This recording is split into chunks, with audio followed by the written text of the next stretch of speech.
안녕하세요. 저는 교리교사 연수사도단 고건주 베드로입니다. 오늘은 부활절 중고등부 대상으로 한 교리교환 시연을 맡게 되었습니다. 시작기도로 먼저 시작하겠습니다. 성부와 성자와 성령의 이름으로 아멘. 항상 함께 계시는 주님, 오늘 중고등부 아이들과 부활절과 부활초에 대해 알아보고 직접 부활초를 만들어보는 시간을 가지고자 합니다. 이 시간 환하게 비춰주는 부활초처럼 저희도 빛이 날 수 있게 함께 해주세요. 성부와 성자와 성령의 이름으로 아멘. 여러분, 사순시기 동안 어떠한 마음가짐으로 지냈나요? 지난 사순시기 동안 주님의 순환을 생각하며 절제된 생활을 하느라 고생이 많았을 것 같아요. 이제는 드디어 부활절입니다. 오늘은 친구들에게 부활절에 대해 알려주고 부활을 상징하는 것들에는 무엇이 있는지 배워봐요. 그리고 부활을 상징하는 것 중 하나인 부활초를 직접 만들어보는 시간을 가져볼 거예요. 여러분, 부활이란 무엇일까요? 국어사전에 따른 부활의 정의는 죽었다가 다시 살아남이에요. 그렇다면 우리 그리스도인들에게 부활은 어떤 의미를 가지고 있을까요?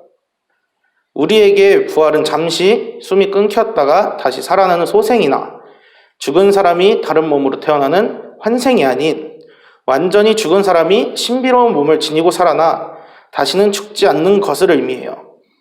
친구들은 예수님께서는 왜 부활하셨다고 생각하시나요? 죽음은 인간의 끝이라고 할 수 있어요. 하지만 예수님께서는 부활로서 그것을 부숴버리고 자신이 하느님의 아들이라는 것을 증명해 보이기 위해 부활을 하신 것이에요. 그리고 그 모든 일들은 인간을 구원하기 위해 행하신 일이죠. 자, 그럼 이제 부활 시기에 대해 배워볼 건데, 먼저 퀴즈.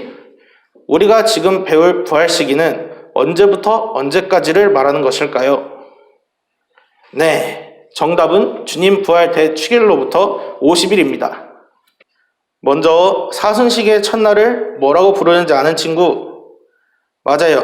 사순시기의 첫날은 제2수요일이에요. 제2수요일부터 시작해서 40일이 지나면 주님 부활 대축일이 오는 것이죠.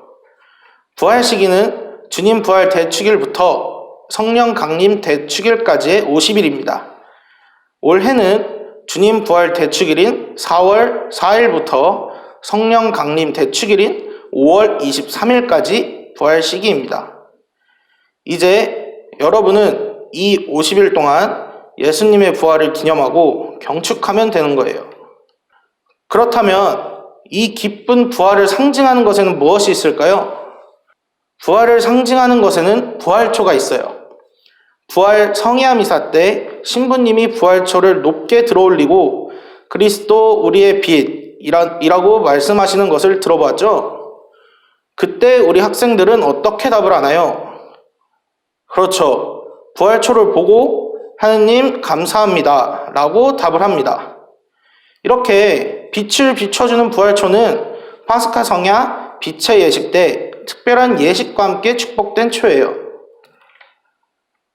부활초에서 타오르는 불꽃은 빛의 예식에서 축복된 새 불에서 가져와요. 부활초에 새 불을 붙이는 예식은 그리스도의 신성과 인성이 결합됨을 의미해요. 부활초를 자세히 보면 붉은색의 십자가와 문자가 새겨져 있는 것을 본 적이 있나요? 부활초에는 붉은 십자가가 크고 선명하게 새겨져 있으며 십자가 위에는 그리스 문자의 첫 글자인 알파와 십자가 아래에는 그리스 문자의 마지막 글자인 오메가가 쓰여져 있어요. 또 그 해의 연도가 밑에 표시되어 있어요. 이 의미는 처음과 마지막이며 시작이요 끝이신 그리스도가 오늘도 내일도 우리 가운데 함께 계시며 우리를 구원의 길로 인도한다는 의미예요. 이 상징 말고도 5개의 상흔이 있는 것도 볼 수 있어요. 여기서 상흔이라는 것은 상처를 입은 자리에 남은 흔적을 이야기해요. 십자가 중앙과 끝에 있는 5상흔은 그리스도의 영광스러운 5가지 상처의 흔적을 기념하기 위해 새깁니다. 그렇다면 친구들, 혹시 패션 오브 크라이스트라는 영화를 본 적이 있나요?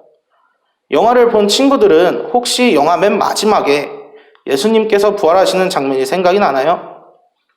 예수님께서 돌아가실 때에는 온몸에 살점이 떨어지고 피를 흘리시는 모습이었는데 부활하실 때에는 5개의 상처를 제외한 나머지 상처들이 말끔하게 없어진 모습이었어요. 그 5개의 상처는 무엇일까요? 네, 바로 우리가 오상이라고 부르는 양손, 양발과 옆구리의 상처입니다. 예수님께서는 왜 이 5개의 상처를 남기고 부활하신 것일까요?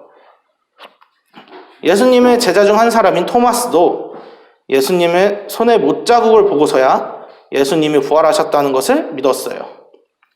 이 5개의 상처를 남겨놓으신 것은 상처를 보여줌으로써 사람들이 예수님께서 부활하셨다는 것을 믿게 하기 위해서라고 해요. 일종의 인간에 대한 배려라고 생각할 수 있죠. 또 부활초는 50일간 빛을 내요. 왜 50일일까요? 네, 바로 위에서 설명했던 부활 시기 동안 빛을 내는데요. 여러분들은 축제를 하면 불이 오래 켜져 있는 게 좋죠? 그런 것처럼 부활초는 축제 기간에 밝게 빛을 비춰주는 아주 중요한 역할을 한답니다. 또한 부활초는 놓는 위치도 엄청 중요해요. 부활초가 항상 어디에 놓여 있는지 기억하고 있는 사람 있나요? 부활초는 제대에 가까이 둔다고 해요. 따라서 부활초는 제대 근처에서 부활 시기인 50일 동안 주님의 부활을 기뻐하며 밝게 빛을 비춰준답니다. 자, 그럼 부활절과 부활을 상징하는 것 중 하나인 부활초에 대해 자세히 배워보았는데요. 부활절만큼이나 부활초도 중요하다는 것을 알게 되었나요? 이제 직접 부활초를 만들어 볼 거예요. 오늘 배운 부활초의 의미와 중요성을 생각하면서 다 같이 만들어 봅시다. 지금부터 만들기를 시작할 건데 선생님들께서는 이 영상을 보고 아이들과 같이 만들기를 해주시면 감사하겠습니다. 첫 번째로 밀랍초 또는 시중에서 구할 수 있는 일반 초를 준비해 주시고요. 십자가와 알파, 오메가, 그리고 연도가 쓰여져 있는 스티커를 구하실 수 있을 겁니다. 그 스티커를 초 하단에 예쁘게 붙여주시면 되시고요. 초에 한지나 다른 꾸미기 재료를 이용하여 꾸며도 되시고, 말씀 구절이나 아이들이 쓰고 싶어하는 구절이 있으면 인쇄를 하시거나 스티커로 꼽아서 아이들에게 나눠주시면 되겠습니다. 친구들 다 만들었나요? 오늘 부활절과 부활초에 대해 배워보고 부활초를 만들어 보면서 부활초도 부활절만큼이나 중요하다는 것을 생각해 주었으면 해요. 그럼 오늘 교리를 통해 배운 내용을 한 번 더 생각해보고 오늘 만든 부활초는 집에 가져가 각자 방 혹은 집에서 아주 잘 보이는 곳에 놓고 부활하신 예수 그리스도와 함께 기도하고 묵상하는 시간 가져보도록 해요. 그리고 친구들이 초에 적은 부활 시기를 보내는 나의 마음가짐 혹은 새기고 지낼 성경 구절을 항상 생각하며 지내도록 해요. 그럼 마침기도 마치고 교리 마무리하겠습니다. 성부와 성자와 성령의 이름으로 아멘. 오늘 함께 해주신 주님 감사합니다. 오늘 부활절과 부활을 상징하는 부활초에 대해서 알아보고 함께 부활초를 만들어보는 시간을 가져보았습니다. 부활초가 부활절만큼이나 중요하고 소중하다는 것을 학생들이 기억하게 해주시고 오늘 이 시간 후에도 곁에 계셔주시어 학생들이 오늘 밝게 빛나던 것처럼 항상 빛나게 해주세요. 성부와 성자와 성령의 이름으로 아멘. 지금까지 중고등부 교육교환 시연을 맡은 교육의사 연수사도단 고건주 베드로였습니다. 감사합니다.